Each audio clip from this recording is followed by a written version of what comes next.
Vamos começar agora o terceiro bloco da aula de pneumonia adquirida na comunidade. Eu vou falar agora sobre score de gravidade e tratamento. Eu vou falar especificamente sobre um score de gravidade, mas eu gostaria de mostrar para vocês que nem sempre é preciso a gente ficar guardando score de gravidade. Vocês vão ver que existe score de gravidade para pneumonia, score de gravidade para embolia, score de gravidade para várias condições dentro da medicina.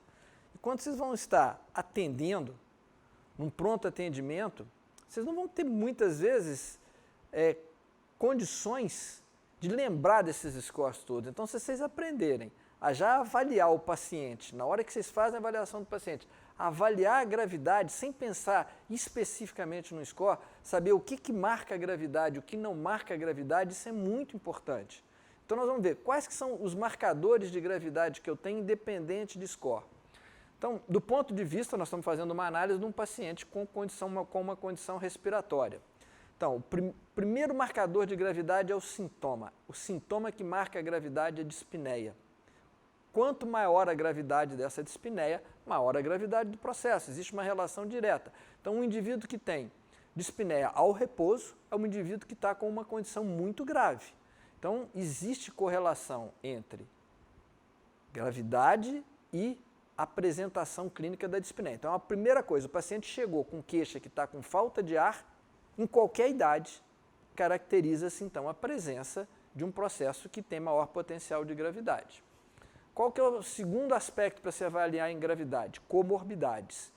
Quanto mais comorbidades, maior gravidade. Por isso que os idosos normalmente têm uma apresentação clínica da pneumonia mais grave do que os indivíduos mais jovens, porque eles vão acumulando comorbidades. Quais são essas comorbidades? Comorbidade respiratória, DPOC, comorbidade cardiológica, insuficiência cardíaca congestiva, diabetes, insuficiência hepática, insuficiência renal. Então, o indivíduo, à medida que ele acumula comorbidades, então, na hora que eu estou fazendo a anamnese, que eu estou vendo que o paciente tem várias outras comorbidades, usa vários outros medicamentos para essas comorbidades, eu já sei que eu estou lidando com um paciente mais grave. No exame físico, o que caracteriza? Eu falei para vocês já num bloco anterior que frequência respiratória é marcador de gravidade. Frequência respiratória normal é até 24 incursões respiratórias por minuto, já indo para um nível superior. Passou disso, já começa a pensar em gravidade. Qual que é o ponto de corte que caracteriza já uma gravidade mais significativa? 30 incursões respiratórias por minuto. Então, contem sempre a frequência respiratória. Uma coisa que a gente observa muito em admissão hospitalar é que o paciente às vezes foi admitido a partir de uma emergência e ninguém escreveu lá no prontuário do paciente a frequência respiratória. Então aprendam a contar e registrar a frequência respiratória. Qual que é o outro elemento respiratório? A saturação periférica de oxigênio com o indivíduo respirando em ar ambiente. Então o indivíduo, eu faço esse registro da saturação periférica de oxigênio, ponto de corte menor do que 90. Qual que é o valor de normalidade?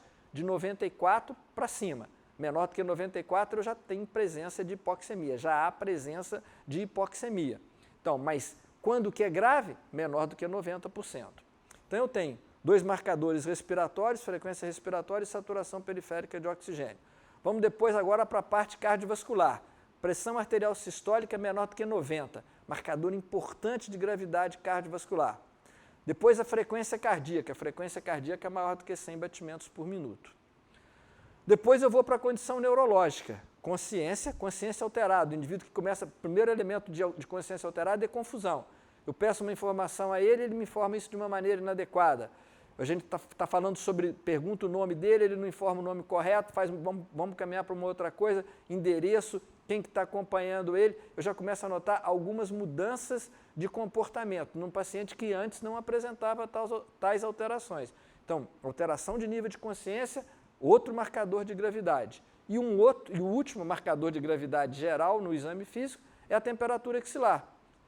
Principalmente se essa temperatura axilar no adulto tiver maior do que 39 graus centígrados. Então, quando eu sei já, quando eu estou fazendo o meu exame, na minha anamnese, no meu exame físico, eu já vejo essas manifestações, eu sei que eu tenho um paciente grave, que eu estou lidando com um paciente grave. Tá?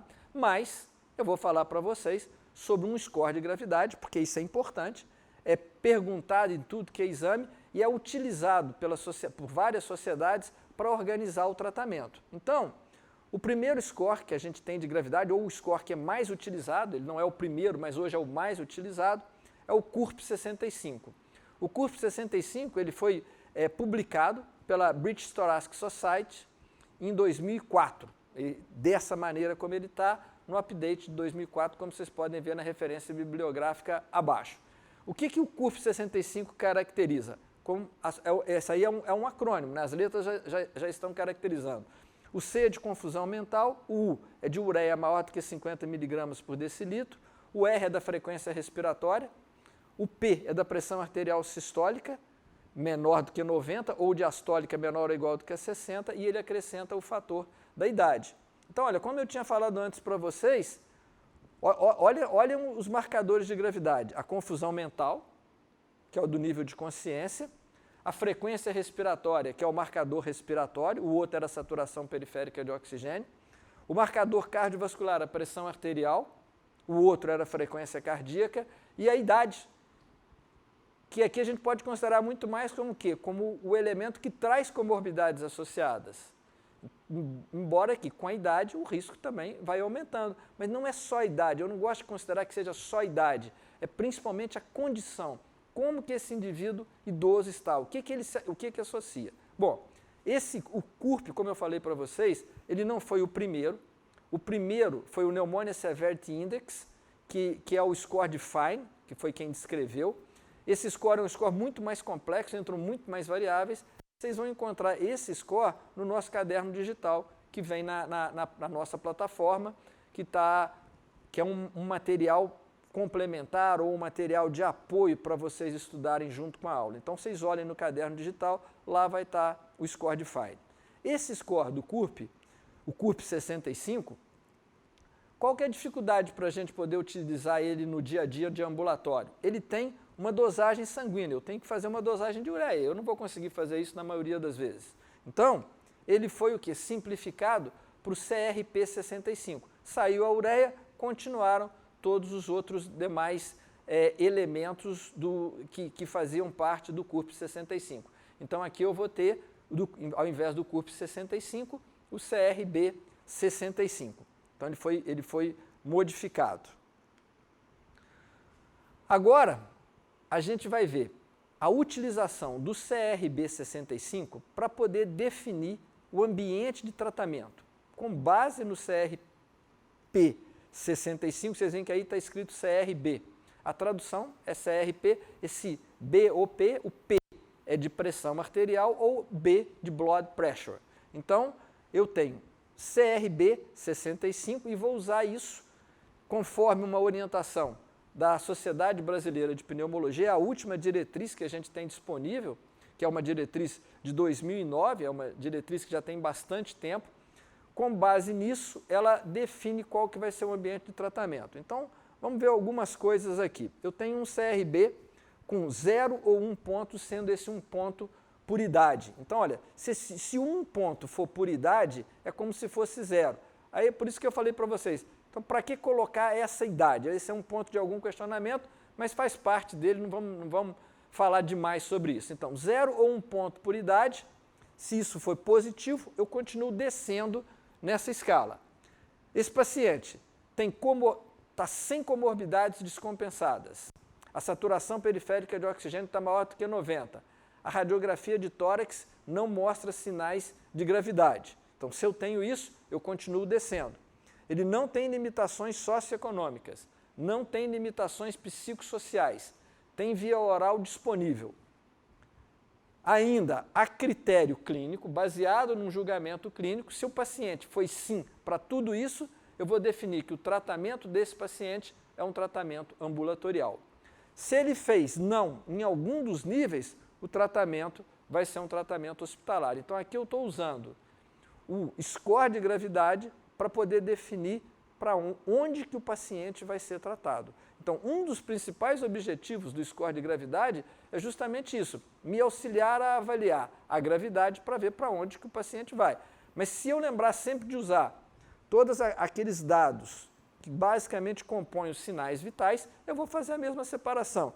Quanto mais sinais vitais alterados, maior o risco do paciente, maior a necessidade dele ser tratado em um ambiente supervisionado, em um ambiente hospitalar e às vezes até em um ambiente de terapia intensiva. Pelo score CRB65, por que ele faz essa classificação?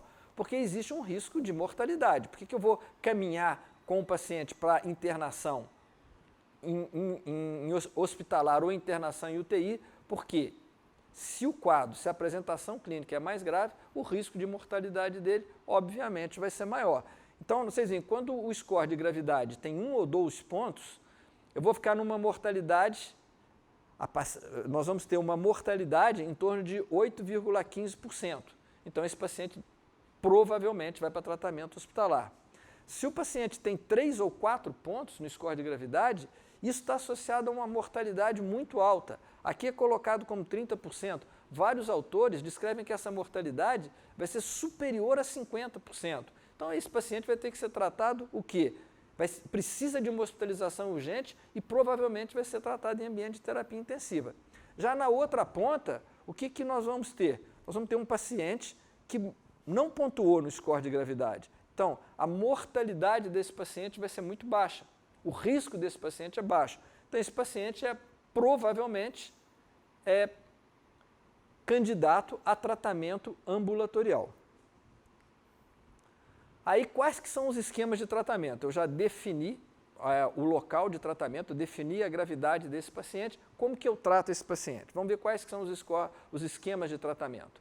Então, esse aqui é o quadro amplo, é o esquema de tratamento proposto na última diretriz, como eu falei para vocês, de pneumonia da Sociedade Brasileira de Pneumologia. E aqui eu tenho as várias situações que eu vou segmentar essas situações para ficar mais fácil a visualização. Então, a primeira situação que eu tenho é o quê? Os pacientes que eu já defini, que são pacientes de baixa gravidade, então que eles podem ser tratados ambulatorialmente. Baixa gravidade, tratamento ambulatorial. Aqui eles são separados em 2 grupos. Os pacientes que são previamente ígidos e os pacientes que tiveram doenças, que têm doenças associadas ou que usaram antibióticos nos últimos 3 meses. Então, para o primeiro grupo, a primeira escolha é a escolha de um macrolídeo. Qual macrolídeo? Azitromicina ou claritromicina preferencialmente. Raramente hoje se usa eritromicina. Ou eu posso usar um beta-lactâmico para tratar desse paciente. Mas vocês podem observar que no beta-lactâmico eu tenho um pontilhado. Aqui eu tenho um pontilhado nesse quadrado. Esse pontilhado significa o quê? Que o beta-lactâmico não é a primeira escolha. Porque o beta-lactâmico não cobre, ele cobre o pneumococo, que é o agente etiológico mais frequente, mas ele não cobre o segundo agente etiológico mais frequente, que é um atípico, que é o micoplasma. Isso hoje é muito discutível, porque com o uso muito disseminado da azitromicina, acredita-se que a gente tenha um nível já de resistência significativo dos atípicos à azitromicina e do próprio pneumococo à azitromicina, que é o que preocupa mais, uma potencial resistência do pneumococo à azitromicina. Então, alguns autores já consideram que nessa situação o melhor seria já partir para uma associação de macrolídeo mais beta-lactâmico, mas isso não é o que está na diretriz, pode ser o que não seja perguntado em exame. A primeira opção, que ainda está na diretriz, essa diretriz provavelmente já está para ser revisada, já deveria ter saído uma nova diretriz, por enquanto que está na diretriz, primeira opção macrolídeo, segunda opção beta-lactâmico, que pode ser a amoxicilina, ou a amoxicilina mais ácido clavulânico, ou ampicilina subactam, ou cefuroxima.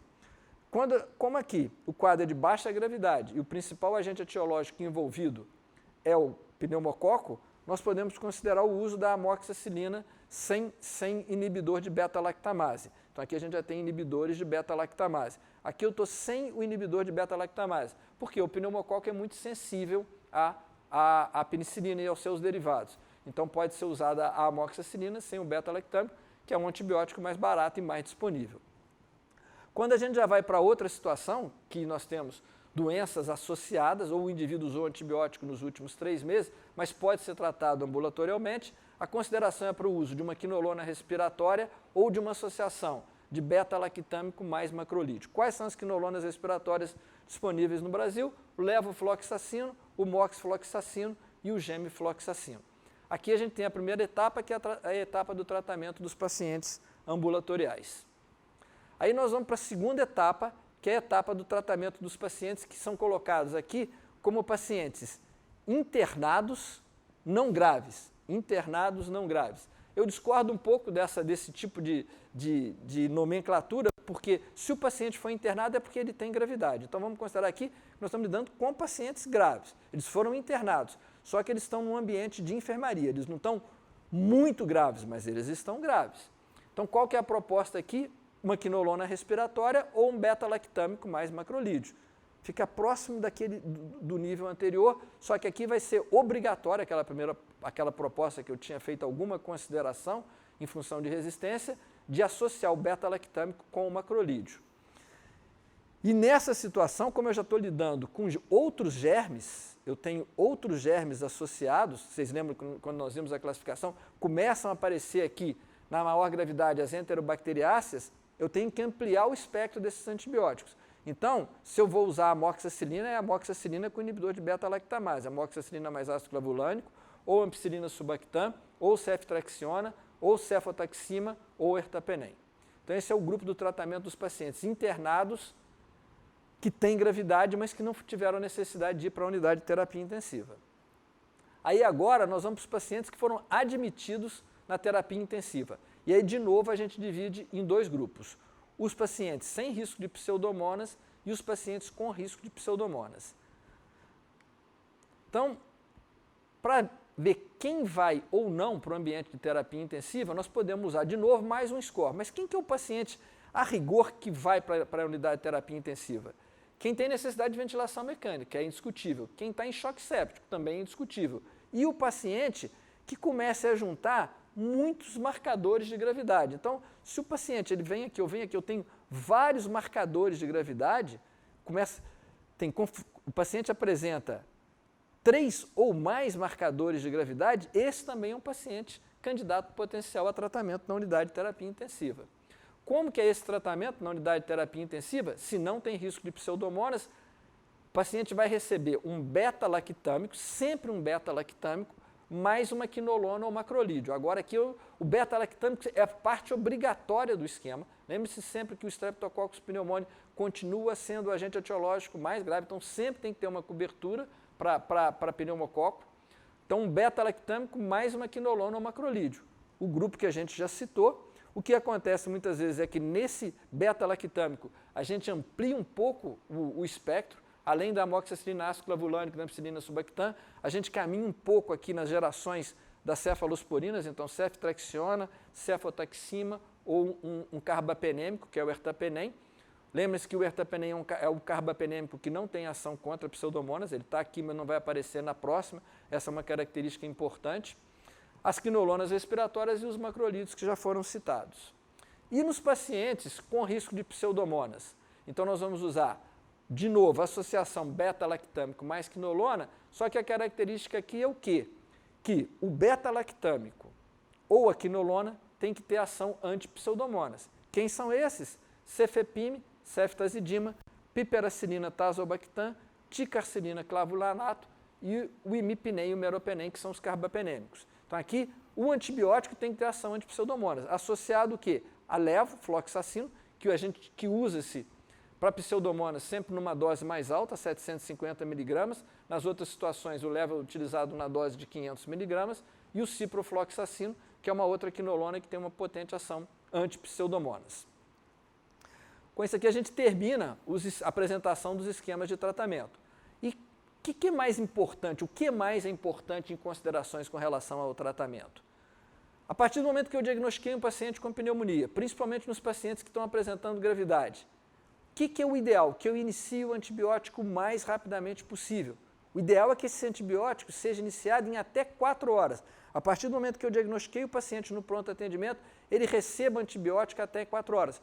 Qual que é a média nos hospitais brasileiros? 10 horas ou mais. Porque o paciente é atendido na unidade de pronto atendimento, depois ele vai para uma unidade hospitalar, ali tem que ser feito ainda um aprazamento, quer dizer, uma colocação do medicamento dentro de um horário, perde-se muito tempo. O correto é o quê? Que o paciente já receba o antibiótico na sala de pronto atendimento. Fez um diagnóstico de pneumonia, é grave, tem que receber antibiótico o mais rapidamente possível. Então, ideal, até 4 horas da internação.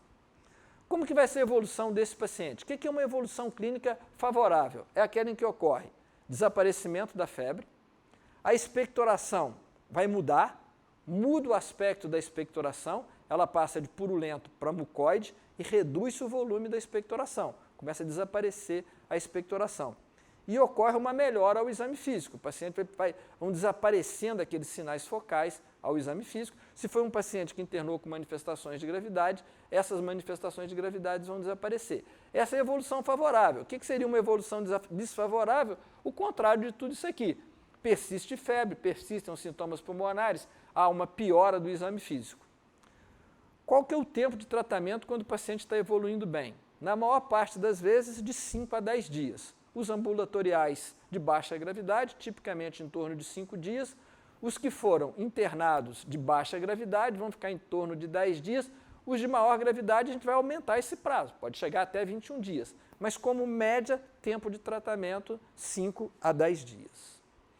Uma coisa que se pergunta muito é como que é a evolução radiológica desses pacientes. A evolução radiológica, ela tende à normalidade, à consolidação, à imagem de consolidação. A imagem de consolidação que está apresentada aqui, essa primeira imagem de consolidação, aquela consolidação típica, ela vai diminuindo, ela vai perdendo essa intensidade, vai caminhando para praticamente desaparecer e normalmente em 4 a 6 semanas há um desaparecimento completo dessa imagem. Normalmente não precisa ter uma preocupação de fazer um controle radiológico, a não ser que o paciente tenha alguma outra condição potencial de risco, principalmente nos indivíduos tabagistas acima de 50 anos, que se eles não evoluem para uma radiografia normal nesse período de 4 a 6 semanas, eu tenho que pensar que possa haver uma outra condição associada, principalmente uma neoplasia pulmonar, e esse paciente vai ter que partir para outros tipos de exploração. Bom, para finalizar, o que a gente quer no nosso paciente que desenvolveu uma pneumonia adquirida? Que ele evolua com uma recuperação completa, com esse pulmão bonitinho que está aqui, com os alvéolos agora íntegros, sem pus, e com uma radiografia que apresenta um aspecto que completamente normal. Essa seria a condição ideal de evolução, que a gente se saiu bem no tratamento de um paciente, a gente se comportou da maneira adequada e o paciente se saiu bem no tratamento de uma pneumonia adquirida na comunidade. Muito obrigado pela atenção de vocês.